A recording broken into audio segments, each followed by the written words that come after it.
local history, local culture, local events, your community. This is the Joe Kelly Show.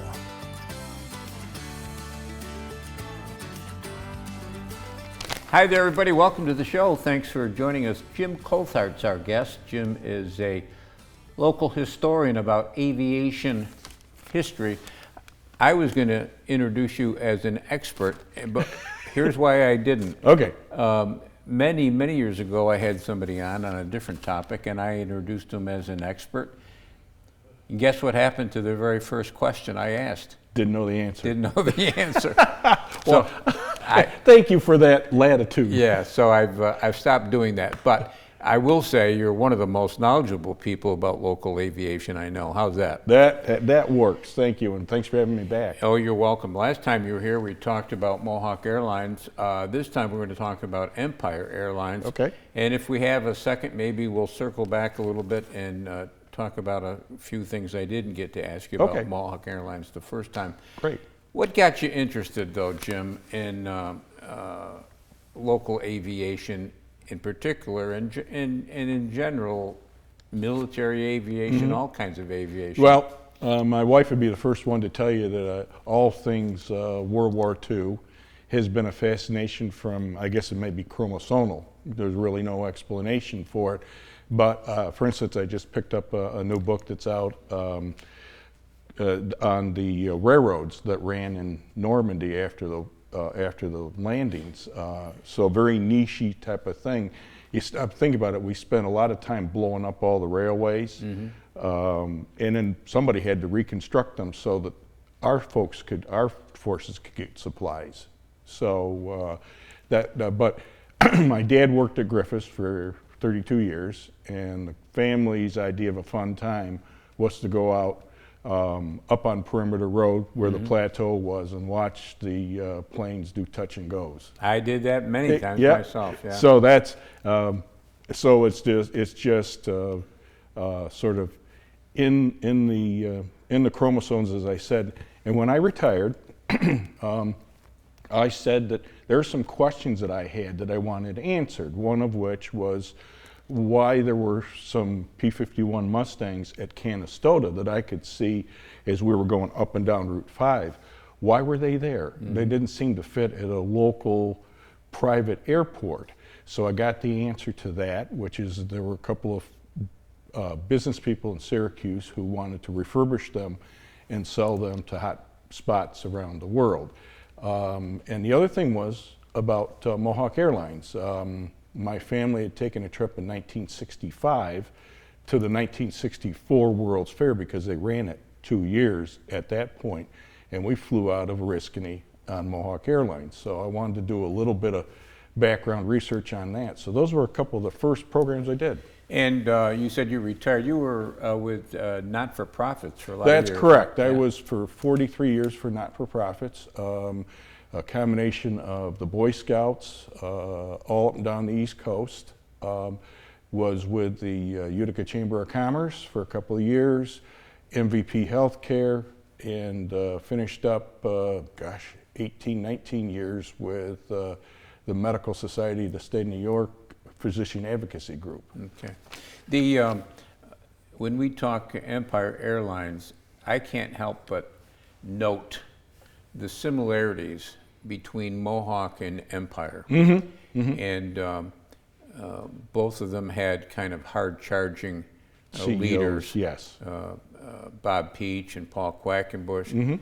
They even had the same kind of system that they set up for the operation of the airline, and the kind of airplanes they flew. Mohawk had BAC 111 jets from England, and FH-27 turboprops. Right. Okay. And Empire had a Fokkers and I forget what their turboprop was. A Fairchild. Fairchild. Okay. And so anyway, there's a lot of similarities between those two. I got to say that it's what this is, and coming from a business background, I was fascinated by the entrepreneurship that's involved in the regional aspects of airlines. And I didn't realize all of the intricacies of setting up routes. But you had in the two personalities, you're right, in Bob Peach and Paul Quackenbush, you had people who just wanted to do it, and they put almost everything before, they put everything behind that effort. Yeah. So Paul Quackenbush came from an interesting family. Yes. Was it H.M. Quackenbush? Was that? yes, Yeah. that was the family, and they're building, the manufacturing building is still in Herkimer. I was just there last week doing a talk on Empire, and they made their, Quackenbush Sr. made the company kind of a dual purpose, or several purposes of manufacturing. They came up with the nutcracker, the walnut cracker that a lot of us had, or my folks had at the house. And then more importantly, they had the little pick that is used to get the meat out of the nut. They also came up with arcade air guns. Okay, and I found out while I was at the Herkimer County Historical Society that it was Quackenbush that came up with the, I don't know if it was the first, but one of the first extension ladders. Mm. This is Senior you're talking about? Yeah, the manufacturing entity itself. Paul, kind of like so many of us, wanted to do his own thing. So he, after graduating from Andover, private school, because he did not come from poor means, and then he went to Yale, but he wanted to also learn how to fly. So while he was in Hawaii with the Navy, he was a deep sea diver, he took the money that he was getting from the Navy and got his license, and then he kind of recycled all that to get his air license. And that's another similarity that I hadn't thought of. Paul Quackenbush, Navy, Yep. Bob Peach, Navy. Navy. He was a Navy aviator. Right. Aviator. That's right. Don't call him a pilot. No. When we come back, we'll talk more about Empire Airlines and Paul Quackenbush. He had an interesting history before he even started Empire. Jim Coulthart's our guest. Short break. Right back.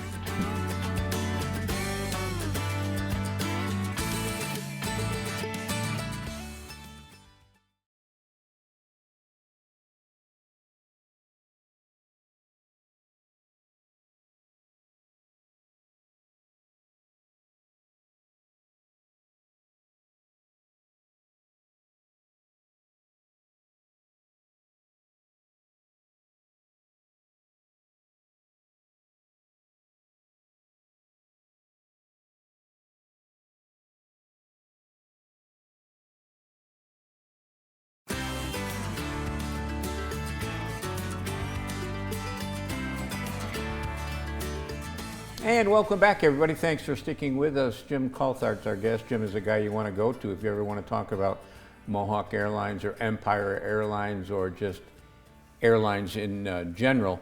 Paul Quackenbush, when he got out of school, when he got out of the Navy, Right.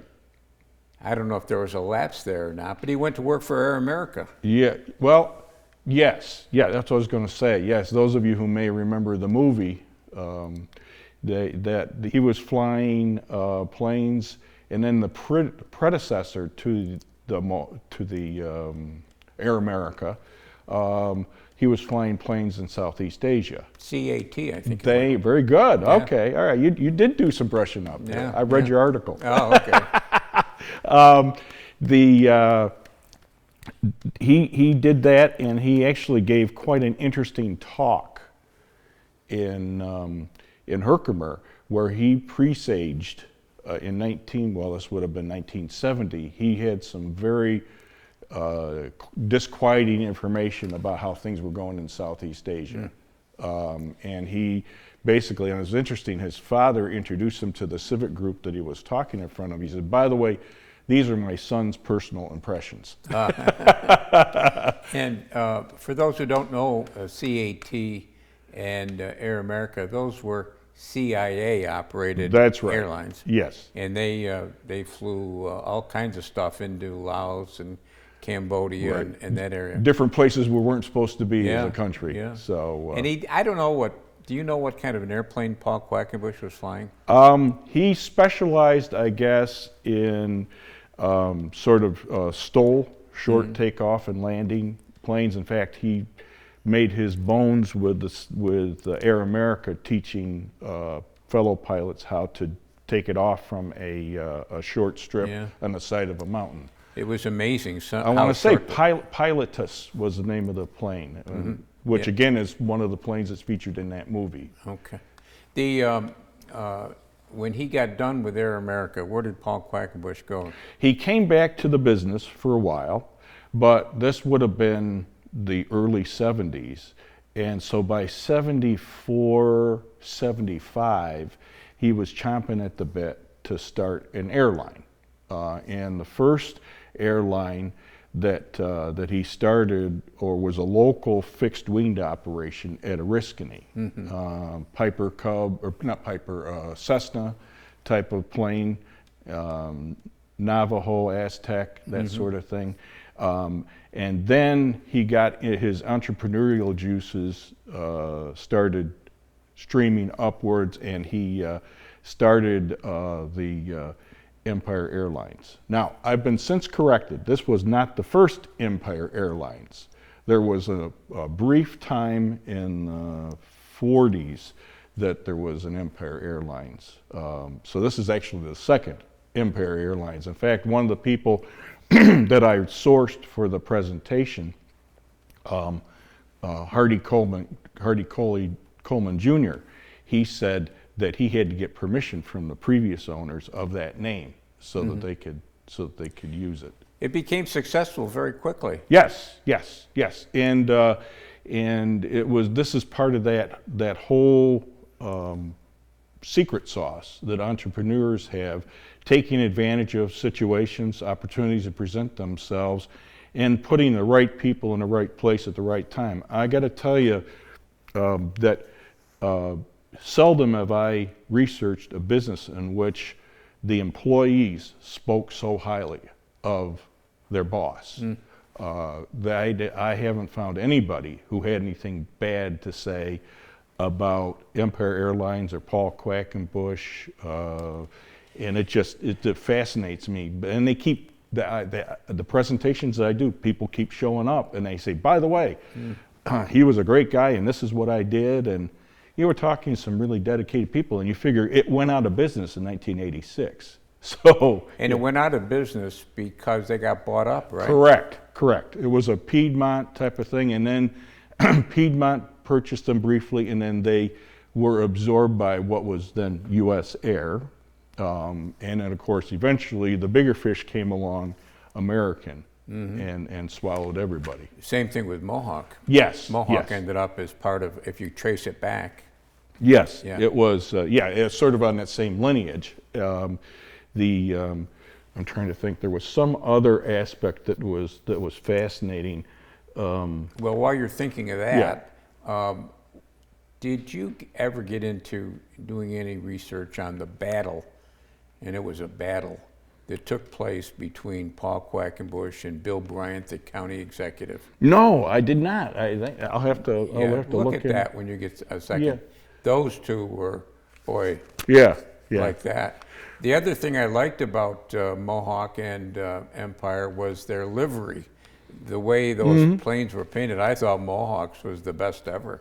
Yeah. Now, I got to say that the advertising firm in Clinton, New York, is who they consulted with, and the name of it escapes me now. But Anderson, I think. Very good. Okay. Yeah.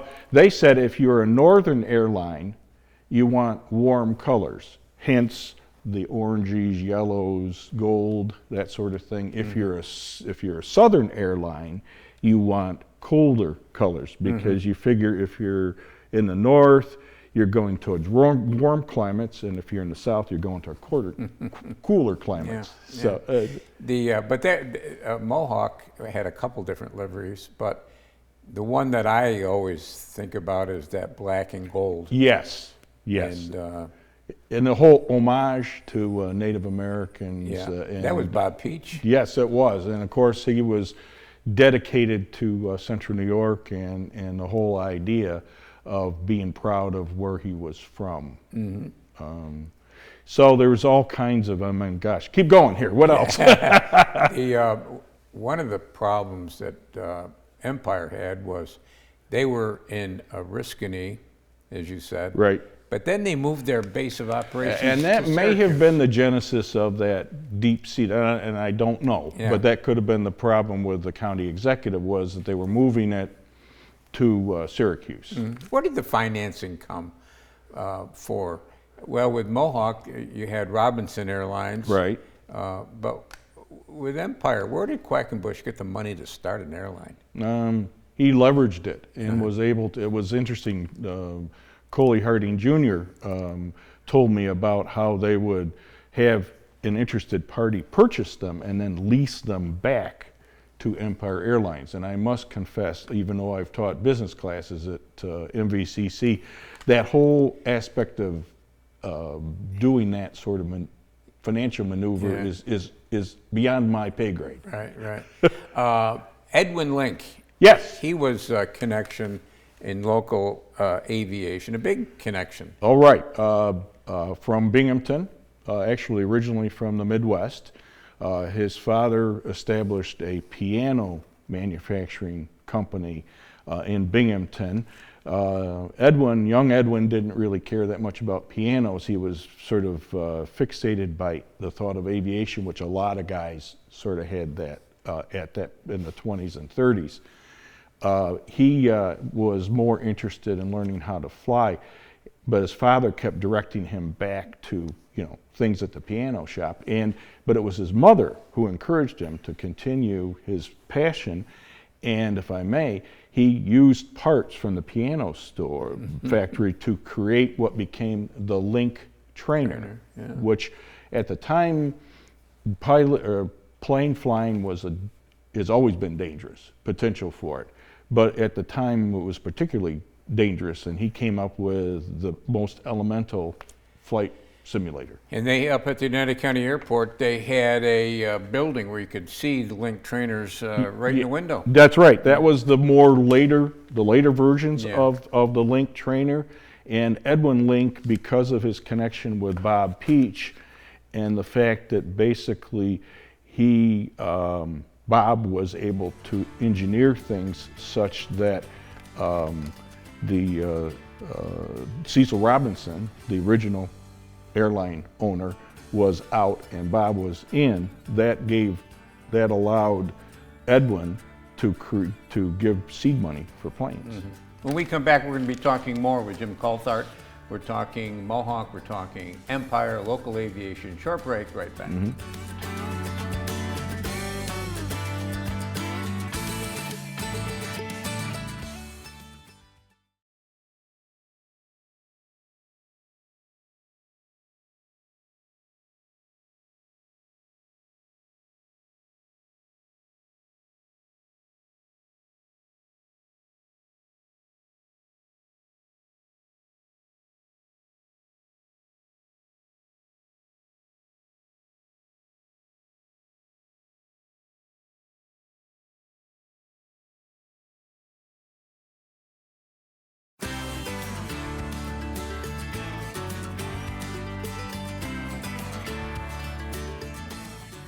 And welcome back, everybody. Thanks for sticking with us. Jim Coulthart's our guest. We're talking local aviation. Jim goes around town, around the area, really, talking about local aviation. We'll ask you in a second if you got any talks coming up. Yep. When Mohawk was up at the old Oneida County Airport, it had the terminal building, it had that gigantic hangar up there. And really that's what kind of lured Mohawk up here, because when it was Robinson and they were in Ithaca, those mechanics were working outside in the winter. Oh yeah, it was, and that's the life of a mechanic. Those of you who may have watched Masters of the Air, the recent Spielberg Hanks program, under all conditions, hot, cold, snow, blistering heat. And they had that hangar, they had the administrative building, they had the Horizon Motel. Right. Is any of that being, I know that the Homeland Security has got Yeah, using yeah. part of that, but what about the administration building? What about the hangar? Is that being used? The anymore? hangar, well, okay, funny you should mention that. If you're an aviation nut like me, prop head, I actually showed up in my one of my Mohawk Airlines shirts at the front gate of the old, we would call the old terminal building. And a perplexed receptionist said, "Yeah, can I help you?" And I said, "Yeah, I'm here looking for information about the old Mohawk Airlines, and I understand you have some displays." And she says, she comes back a couple of minutes later and says, "Yeah, our executive director said you could come in." But we don't have that much. They have a couple of display cases, and they have a really nice on-the-wall decorative map of all the places that Mohawk served in the day. But in the course of the conversation with some of the folks there, I was able to find out that the hangar building is now live for live training for active shooters. One is a school set up, and the other one is a shopping mall. So that's what they're using it for. And I know the county has they have the rest of the buildings. I'm not sure exactly what those are used for. What are you working on now? Oh my gosh, okay. My wife and I have just finished a home front, World War II home front version of things, how things were on the home front. During the Second War? The Second World War. Working on the history of the 174th out of Syracuse. What used to be the boys from Syracuse is now the Predator drones from Syracuse. Got a really good, nice behind-the-scenes cook's tour of all the facilities out there. And I'll continue to work on the story of Griffiths from airfield to depot to eventually Griffiths. And I'm going to be spending a fair part of June traveling in the Syracuse and Schenectady area with the Commemorative Air Force Wings of Victory tour. They'll have Fifi, the B-29. I'm disappointed that they won't have Diamond Lil there, the B-24. She's in for serious repairs.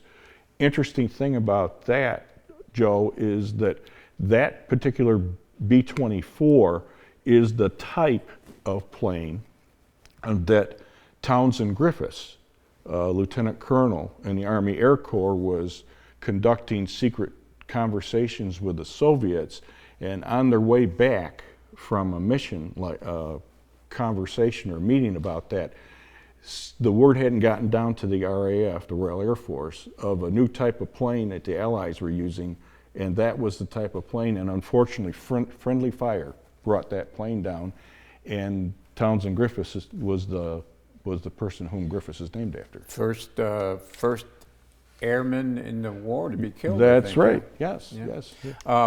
The Commemorative Air Force that you mentioned, is that the old Confederate Air Yes. Force? Yeah. Yeah. Everybody's a colonel. Yeah. Are you speaking anywhere? Yeah. Well, I've got this. Obviously, the thing tonight, but I've got other programs. I'm going to be down in Marshall, talking to the folks there about Mohawk Airlines, and I have others farther down. Yeah. June is a busy month, so I've sort of finished those, but I will be on the road again. The people that you talk to, do you find that you're getting? I gave a talk once up at the Rome Historical Society, and it was a beautiful night, summer night, and I didn't think anybody was going to show up, but they did. Yeah. And so number one, there's a lot of interest in local airlines, and number two, there's still a lot of people around here who work there. Exactly. And they showed up. Exactly. I've had airline attendants show for both Mohawk and Empire. I've had people, kind of interesting, I've had people who have come, and I had a lady who dumpster dove for her great uncle's stuff that got thrown away in his estate, and she had all of his information about being basically a ham radio operator back during the war, the war emergency radio system. And she brought this stuff. She said, "Can you use this?" And I said, "Of course." So I have that's incorporated into the Homefront program. And other people showed up. But yes, everybody's got a story. Yeah. And that's oftentimes how I'll get my ideas for future editions. There was a group, they used to meet in Vernon for breakfast. Yes. And they were Mohawk Airlines retirees. That's right. They're still meeting. For a while there, they were at DOTS in Rome. Of course, that burned. But I guess when DOTS rebuilds, or if they have rebuilt, they're going to go back there. So yeah, and largely mechanics and folks like that. Again, the thing with mechanics I've found, first of all, unsung heroes. Number two is the pilots are just using their planes. You know, it's not your plane, Mr. or Ms. Pilot. It's my plane. I'm letting you play with it. Just bring it back in one piece. Yeah, one of the things that I always found interesting with Mohawk is when they really got into the Mohawk Airlines phase of their operation, they lucked out because there's a lot of DC-3s, war surplus that they were able to get for bargain prices. Right. Yes. Yeah. There's a lot of that's part of that whole mystery of how you build the business model for that, because if you can get plentiful supplies and keep the older planes going, then you don't have to spend millions of dollars on a new jet. Yeah. And plus you got all this in the warehouse, you got all the pieces you need to make a new one. So yeah, it would be, we're talking about the BAC 111. None of the planes, or I don't think any of the planes that Mohawk had wound up in the Empire fleet. They were just too old because there was enough of a time lapse there. But Fokker had basically a twin of the Fellowship 28 or Freedom 28. Jim, always a pleasure talking with you. Same here. Yeah, thanks for coming in. That's going to do it for this week. We'll be back next week. We'll do it all again. Don't forget cnyhomepage.com. Lots of good stuff there. Until next time, take care of yourself, everybody.